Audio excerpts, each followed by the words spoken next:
Queria dar um pouquinho de efeito, pouquinha coisa assim, só para... Atos 8:37. Aquele que encontrou, diga glória a Deus. Bendito é o nome de Jesus. Foi um dia tão bonito, irmãos, que eu acho que alguns irmãos foram passear e demoraram para voltar para casa. E aí, meu Deus, não vai dar tempo de ir no culto. Quem nota que quando a bênção é muito grande, às vezes a gente acaba... né? Então, que pena. Mas amém. Diz assim a palavra de Deus, irmãos, Atos 8:37. Aliás, 8:36, irmãos. E indo eles caminhando, chegaram ao pé de alguma água e disse o eunuco: eis aqui água. Quem pede que eu seja batizado? E disse Filipe: é lícito se crês de todo o coração. E respondendo ele, disse: creio que Jesus Cristo é o Filho de Deus. E mandou parar o carro e desceram ambos à água, tanto Filipe como o eunuco, e o batizou. E quando saíram da água, o Espírito do Senhor arrebatou a Filipe, e não ouviu mais o eunuco. E jubiloso continuou o seu caminho. Amém? Somente até aqui, a igreja pode sentar. Irmãos, eu não li toda a passagem, eu li apenas alguns versículos, mas a igreja sabe que esse texto lido, ele faz parte daquele episódio que o Filipe, ele vai a um caminho ali na estrada de Gaza, e quando o Filipe está ali naquela estrada, um lugar ermo, deserto, então vem vindo um carro. Não vamos pensar num carro automotor, vamos pensar num carro por tração animal. Amém, meus irmãos? Puxadinho por cavalo, não é nada automotor. Então vem vindo um carro, e dentro daquele carro está um homem muito importante, um homem rico, um homem inteligente, um homem que era administrador de todos os tesouros de Candace, rainha da Etiópia. Então, uma pessoa, digamos assim, com conhecimento secular muito grande, que conhecia de administração, que sabia administrar um país. E esse homem, ele era um convertido ao judaísmo, porque assim como os evangélicos, eles fazem evangelização para ganhar as almas para Jesus, o judaísmo também. E, aliás, não é só o judaísmo. Toda religião, ela vai em busca das pessoas, querendo trazê-las para dentro dela. Então, o judaísmo é igual a nós. E esse homem, ele havia se convertido ao judaísmo, ele tinha ido a Jerusalém para adorar a Deus, e ele estava voltando de Jerusalém, e sentado no carro, ele estava lendo Isaías capítulo 53. Claro que naqueles dias a Bíblia não era dividida em capítulos e versículos como nós temos hoje. A Bíblia não era apenas um livro, eram vários os pergaminhos que existiam, e muitas pessoas que tinham os escribas, que eram aqueles que faziam a cópia dos pergaminhos, e isso era distribuído, vendido, cada um adquiria parte da escritura para si, e ele tinha junto dele um texto que está em Isaías capítulo 53, e ele vindo de Jerusalém para a sua terra, ele estava lendo Isaías capítulo 53. Isaías capítulo 53, ele foi escrito, irmão, 700 anos antes do nascimento de Jesus. E exatamente no capítulo 53, o profeta Isaías, ele descreve como seria Jesus, né? Tanto a aparência de Jesus é descrita ali, algumas coisas, e também Isaías descreve ali o que estaria acontecendo a Jesus, que ele seria levado perante os tosqueadores como ovelha muda e que ele seria morto.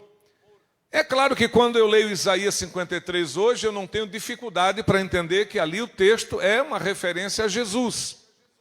Mas naqueles dias, quem lia esse trecho da Escritura, ele ficava em dúvidas. Será que o profeta está falando isso a respeito dele? Ele é essa ovelha muda que é levada perante os tosqueadores? É o profeta que fala de si mesmo? Ou o profeta está falando de quem? Então ficava essa dúvida no coração e na mente das pessoas. E essa dúvida estava no coração do eunuco. Ele não sabia se Isaías estava falando a respeito dele ou se Isaías estava falando a respeito de outra pessoa. Foi quando Filipe se aproximou do carro e escutou o que ele estava lendo. Ele lia em voz alta. Aliás, irmãos, se tem uma coisa boa para você decorar, é você ler em voz alta. Quem sabia disso? Ah, pastor, eu não consigo guardar as coisas que eu leio. Experimente ler em voz alta. Não é que você precisa ler em voz muito alta, mas tipo, você vai ler alguma coisa, procure pronunciar o que você está lendo. Isso auxilia muito na memória para a gente memorizar. É muito didático. E o eunuco, ele estava lendo Isaías capítulo 53, lendo em voz alta. O Filipe ouviu que ele estava lendo aquela parte da escritura e perguntou para ele assim: tu entende o que você lê? Foi aí que o eunuco disse: como vou entender se não explicar, se alguém não me ensinar? Amém, meus? Lembra que é assim a passagem? Não tem aquelas... Eu estava pregando aqui sexta-feira à noite, falei, nós temos um movimento que é o movimento dos desigrejados. Tem muita gente na internet que é contra templos. Eles chamam os templos de sistema. Eu não sei que sistema é esse que esses caras falam, né? Mas isso é gente frustrada, gente que se frustrou, que se decepcionou, que fracassou. Então eles veem a obra de Deus como um sistema. E aí tudo é sistema para eles. Mas assim, ó, tem pessoas que acham que não há necessidade de igrejas, né? Mas quem entende que na igreja nós aprendemos sobre a palavra de Deus? Você compra uma Bíblia e você lê. Mas você não entende tudo o que lê. Muita coisa você precisa de alguém para ensinar, para explicar, para falar o significado daquilo ali.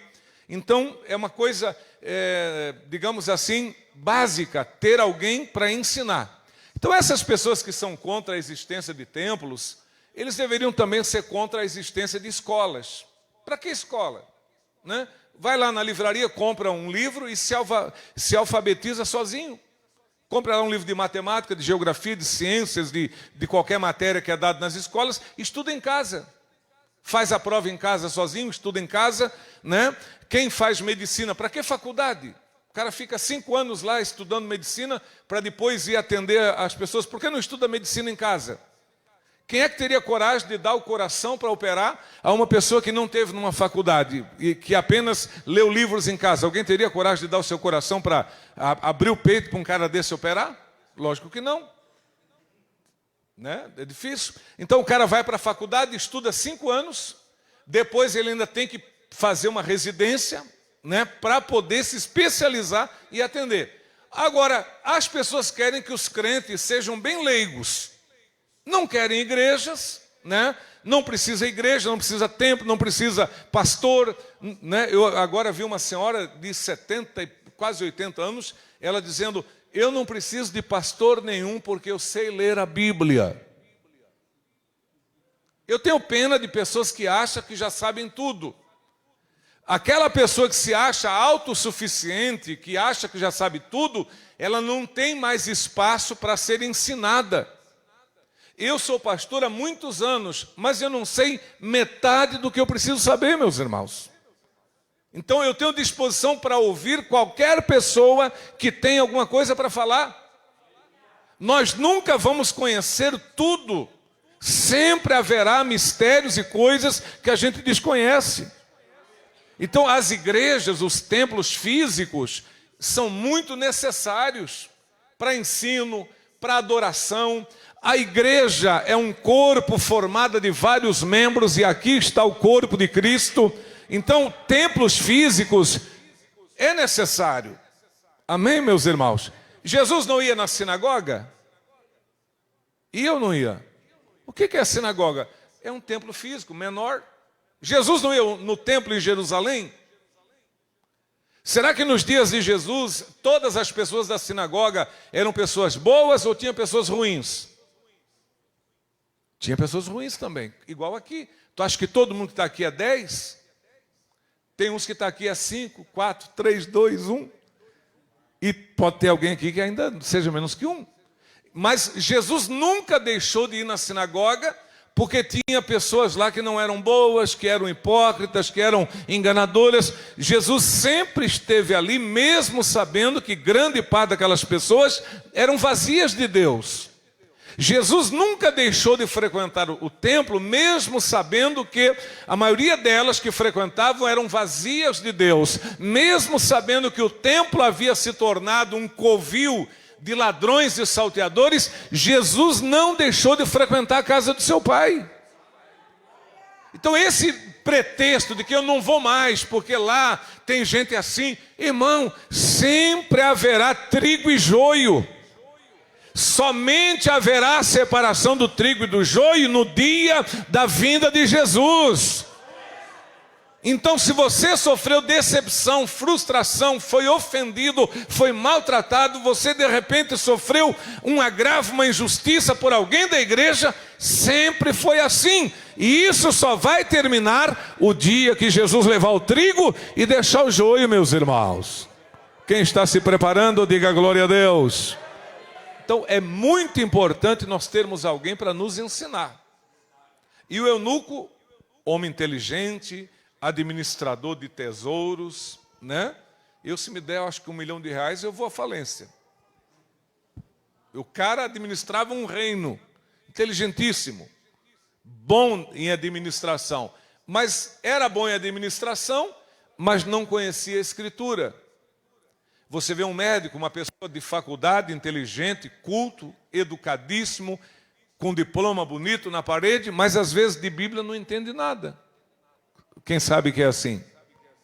É assim que funcionam as coisas. Então, meus irmãos, o Filipe disse, tu entende o que você está lendo? O eunuco humilde falou, como vou entender se alguém não me ensinar? Mandou parar o carro, pediu que Filipe subisse, Filipe subiu, e o Filipe pegou a escritura, e naquela escritura, Filipe apresentou para o eunuco a Jesus. Filipe disse, o profeta não fala dele, o profeta fala de Jesus o Nazareno, que é da descendência de Davi. E aí o Filipe começou a ministrar a palavra de Deus para o eunuco, irmãos. E foi uma coisa assim, irmãos, muito bem aproveitado aquele tempo, porque Filipe chegou num tema que a maioria das igrejas não fala mais hoje. Qual é o tema, pastor? Batismo nas águas. Tem pessoas, irmão, que estão na igreja há anos, fazendo campanha, dando dízimo, dando oferta, contribuindo, ajudando. São pessoas maravilhosas, pessoas boas, mas falta o batismo nas águas. E o Filipe, ele chegou nesse tema, batismo nas águas. Eunuco, você que crê em Jesus, você tem que ser batizado. E o batismo tem vários significados. A importância do batismo a gente vê quando Jesus vai lá no Jordão, irmãos, no culto de João Batista. Imagina, irmão, Jesus em casa, toma um banho, penteia o cabelo, né, passa um perfuminho. Onde é que você vai hoje, filho? A mãe pergunta, vou lá no culto de João, lá no deserto. O que você vai fazer lá, filho? Eu preciso ir lá hoje ouvir a palavra. Mas precisava por quê? Porque não conhecia a palavra? Não conhecia, mas ele tinha que cumprir a justiça divina. E lá está João pregando ali para a congregação, e de repente João, ele vê no meio da multidão quem? Jesus. Foi aí que João apontou para Jesus, está no Evangelho de João, capítulo 1, versículo 29, que João Batista disse, eis o Cordeiro de Deus que tira o pecado do mundo. João não se conteve quando viu Jesus, que é o Cordeiro de Deus, ali no seu culto ouvindo a palavra. Quando chegou na hora de batizar as pessoas, Jesus na fila do batismo. Tu consegue imaginar isso, irmão? Jesus em uma fila para se batizar? Consegue imaginar? Difícil, né, irmãos? Um homem santo, puro, o Salvador, o Cordeiro que veio para tirar o pecado do mundo, mas o João diz, olha, vamos fazer a fila aqui que nós vamos começar o batismo. Jesus vai na fila. Quando chegou na hora de Jesus batizar, João disse, tu vens a mim para ser batizado? Não, eu é que preciso ser batizado por ti. Está na Bíblia ou não está? E sabe o que Jesus disse? Tem que ser assim para que se cumpra a justiça divina. Então, meu querido e amada irmã que está aqui nessa noite, se Jesus, um homem sem pecados, foi batizado em águas para cumprir a justiça divina, quem dera nós, irmãos? Olha, você que ainda não é batizado nas águas, isso é muito sério. Muito sério, isso é uma doutrina importantíssima para nós. Marcos 16, versículo 15. Ide por todo mundo, pregai o evangelho a toda criatura. Marcos 16, 16. Quem crer e for batizado será salvo. Então, quem crer tem que ser batizado. A menos que a pessoa não consiga, não tenha tempo, se converteu dentro de uma UTI, se converteu no leito de enfermidade, sem condição de levantar, de ir a um batismo, e isso justifica, aí sim. Mas não é o caso de muitas pessoas que vão adiando o batismo, né? Ah, pastor, ainda não dá por causa disso. Ah, pastor, ainda não dá por causa daquilo. Ah, pastor, estou me preparando. Mas, irmãos, o tempo está passando. E quem garante que nós estaremos vivos amanhã? Quem garante que estaremos vivos mês que vem? Aí nós vamos chegar diante de Deus e vamos dizer o quê? Senhor, não tive tempo. E o Senhor vai dizer, não teve tempo? Vamos pensar um pouquinho aqui nessa noite, meus irmãos. Então, Filipe pregou o evangelho, anunciou Jesus, falou sobre a importância do batismo, e o carro andando e eles conversando sobre a palavra. De repente, lá na frente, chegaram e avistaram o quê? O que a gente leu aqui? Avistaram águas. Não sei se uma lagoa, um rio, alguma coisa que tinha água. Aí o eunuco olhou para aquela água e disse, aí tem água. O que impede que eu seja batizado? O que impede? Tem algum impedimento para que eu não me batize? Filipe disse, é lícito se você crê de todo o coração. Quem entende que ele era um homem já sem vícios? Quem entende? Ele era convertido ao judaísmo. Era uma pessoa que não tinha vícios, era uma pessoa que não tinha dependência de nada. Então, também nós não vamos pegar uma pessoa que ainda está fumando maconha, nós não vamos pegar uma pessoa que ainda usa pedra de crack, nós não vamos pegar uma pessoa, né, que ainda tem algum tipo de vício, algum tipo de comportamento que é contra os princípios da palavra e vamos batizá-lo. Não, o batismo é para quem morreu para o pecado. Aliás, a palavra batismo, ela significa sepultamento. É o que Paulo diz em Romanos capítulo 6, versículo 4. Quando a pessoa ela é batizada nas águas, o mergulho que ela é submetida para o batismo simboliza que o velho homem está sendo sepultado. E quando a pessoa é tirada de dentro das águas, simboliza que ali surgiu uma nova criatura para andar em uma nova vida na presença de Deus. Amém, meus irmãos? Então não dá para batizar quem ainda está no pecado. Não tem como. Por quê? Porque a pessoa não morreu para o pecado ainda. Irmão, tu já pensou, irmão, sepultar uma pessoa viva? Não tem uma doença aí que o cara apaga e depois ele acorda e já aconteceu de pessoas serem enterradas vivas? Como é que chama essa doença? Me esqueci o nome. Mas é o tipo de um ataque, né?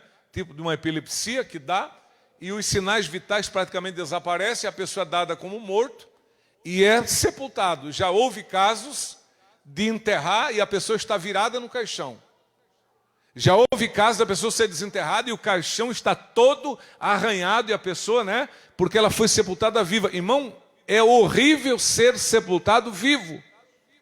Então você pegar uma pessoa que ainda tem vícios e você batiza ela vem domingo de manhã, é batizada. Domingo à noite ela está doida para fumar um cigarro de maconha. Por quê? Porque ela ainda não está liberta. Você batiza uma pessoa que tem algum tipo de vício, ela vai lá, desce as águas, quando ela sai das águas, vem para o culto, depois vai para casa, a tentação de voltar a usar o cigarro de maconha, a pedra do crack, aquele vício que ela tinha. Então, para ser batizado, tem que estar liberto por Jesus, irmãos. Mas, irmãos, a Bíblia diz em João 8,32, conhecereis a verdade e a verdade vos libertará, meus irmãos. Né? Eu estou falando aqui de vício, mas tem coisa pior. Né? Tem coisa pior do que vício. Fornicação é um pecado pior do que o vício. O que é a fornicação? São essas pessoas que namoram e se relacionam intimamente. Esse pecado chama fornicação. A gente está namorando e é namorado, então tem que aproveitar. Pois é, aproveita, mas é pecado. Quem entende que é pecado? Pecado. Deus não criou esse tipo de relacionamento. Deus criou o casamento. Né? E namoro, irmãos, é um período para se conhecer.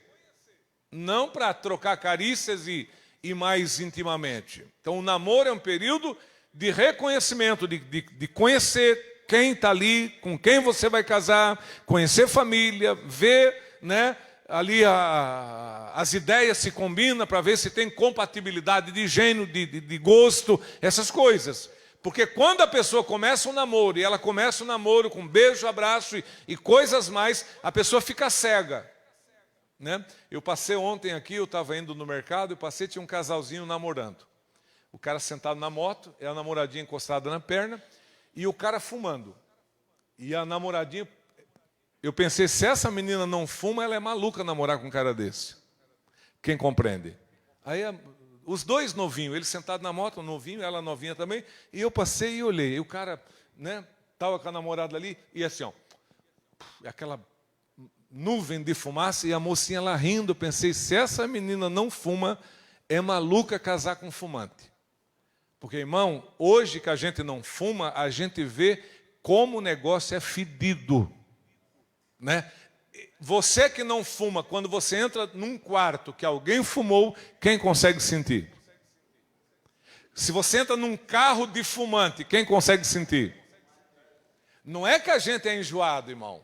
É que há uma diferença para quem é viciado e para quem é liberto, irmãos.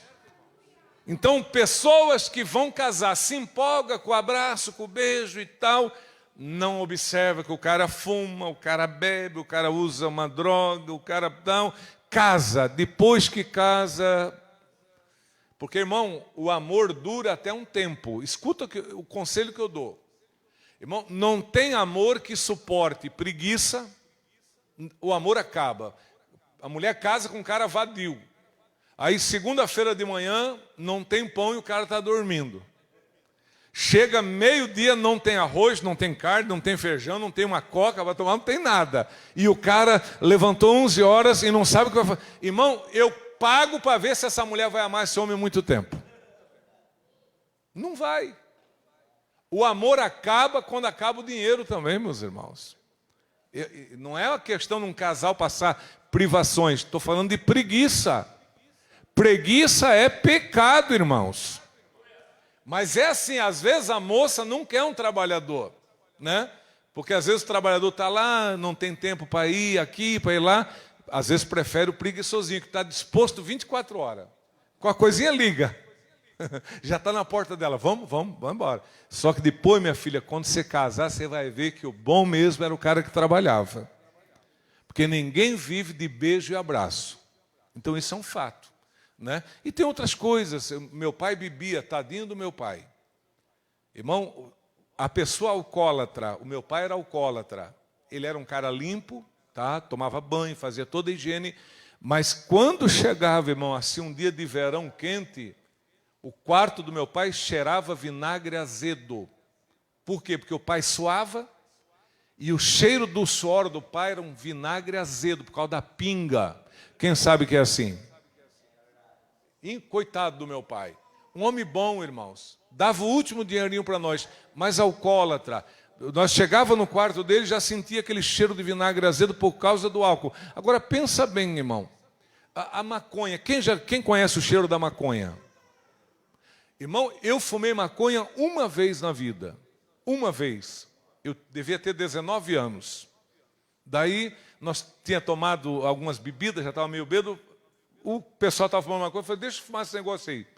Aí fumei, já bêbado. Né? Aí fumei, não senti efeito da maconha, porque eu já estava alcoolizado. Subimos o Mirante com um Chevette 77, o ano era 83. Subimos o Morro do Mirante com um Chevette 83, emaconhados e bêbados.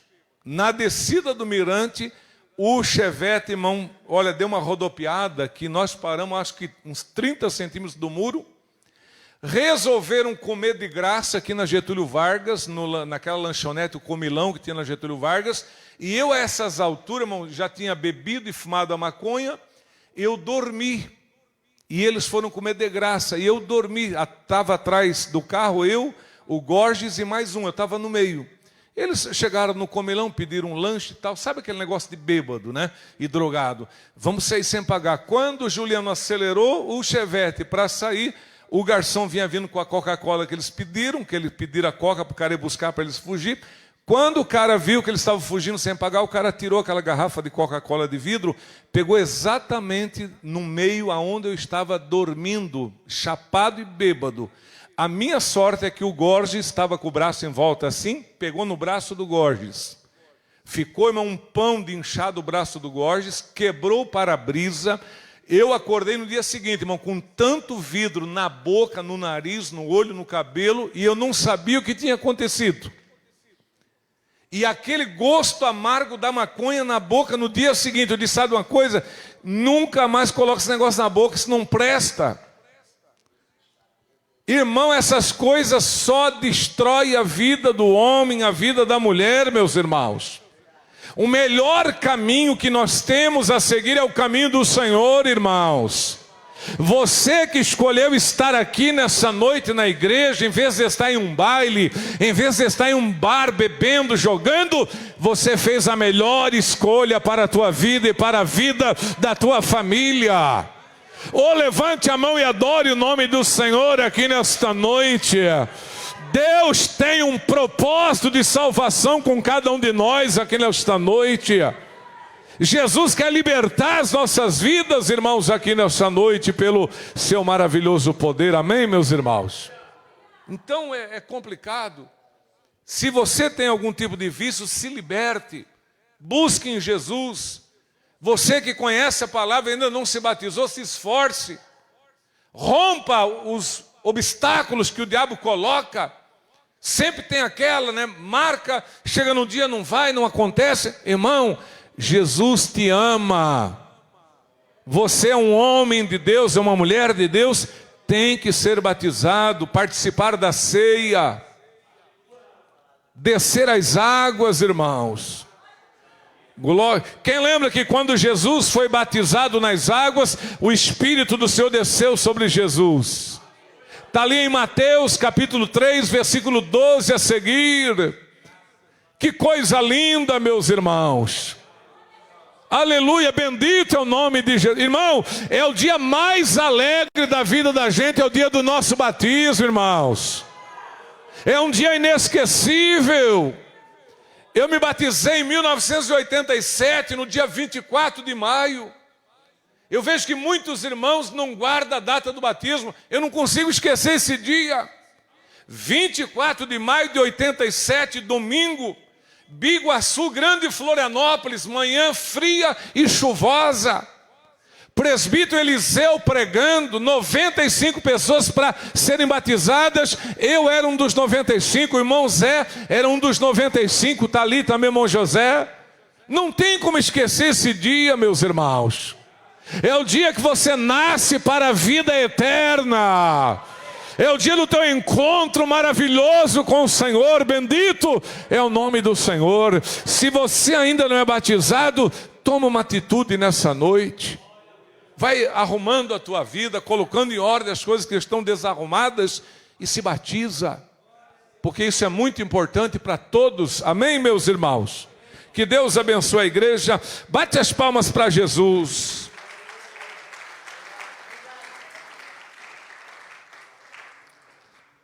Eu quero andar nas ruas de ouro com Jesus. Eu quero andar nas ruas de ouro com Jesus. Eu quero andar nas ruas de ouro. Eu quero andar nas ruas de ouro. Eu quero andar.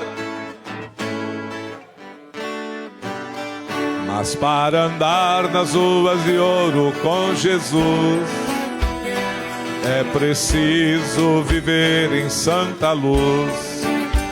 Todo pecado abandonar, toda ilusão deixar. Eu quero andar nas ruas de ouro. Vamos lá, irmãos. Eu quero andar nas ruas de ouro. Levanta a voz.